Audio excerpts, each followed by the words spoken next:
Assalamu alaikum warahmatullahi wabarakatuh. Kai mu ce masha Allah, kai mu ce alhamdulillah, kai mu ce wa rahmakallah, kai mu ce alhamdulillah masha Allah. Shukran shukran, Allah abun godiya, Allah abun godiya. Sai dai sun kammala wallet ɗinsu da komai alhamdulillah. Inda zaka iya tura sidira ɗinka send and receive kuma zaka iya karɓa. Kamar da kuke gani nan shine dashboard na sidira. So misali idan kana so ka ga wannan wallet ɗin taka don ni tawa har nayi updating na sa mata sunan da nake buƙata.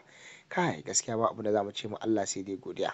So insha Allahu very soon za a saki wannan selfie video ɗin da kuke gani.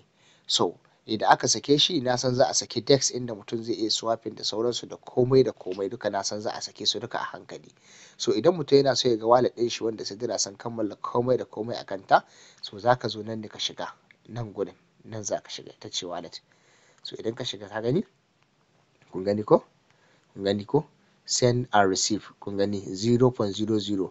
Ga wallet ɗinka idan zaka tura mutum ya tura maka sidira, ita zaka kwafa ka tura mutum ya tura maka ita.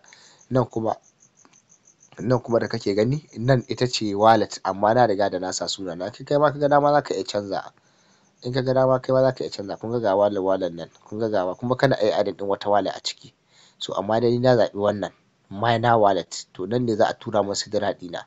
A nan ba, nan ne za a tura min idan na kammala P2P verification, nan ne sidira ɗina zai bayyana. Saboda haka mu ce alhamdulillah. Yanzu abu guda ne ya rage ya bayyana mana, shine abun ga DEX exchanger. DEX exchanger wanda zaka iya swapping ɗin sidira ɗinka da sauran wasu abubuwa da kuma sauran wasu features wanda ba za a rasa ba. Misali zamu dawo baya, ga setting kana gani. To idan ka shiga nan ne zaka zo ka canza ka sa sunanka ko kuma duk abin da dai kake buƙata wanda kake so ya bayyana. Yana ƙara sai ka danna update wallet. Shikenan ka riga ka canza, kun gani ko. So wannan shine, alhamdulillah jama'a, alhamdulillah.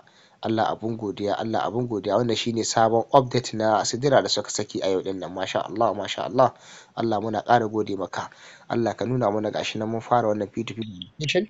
Da zarar ka P2P verification suka yi verify ɗinka, ina sa ran za a tura ma kowa coins ɗinsa iya adadin abunda yayi mining. So ba mu san na fara lokaci guda za a baka duk wanda ya ina ga P2P verification za a tura maka nashi, ma'ana za a tura maka coins ɗinsa. To wannan shine dai insha Allah.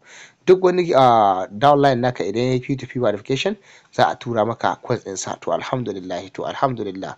Ina maka fata alkhairi. Wassalamu alaikum warahmatullahi wabarakatuh.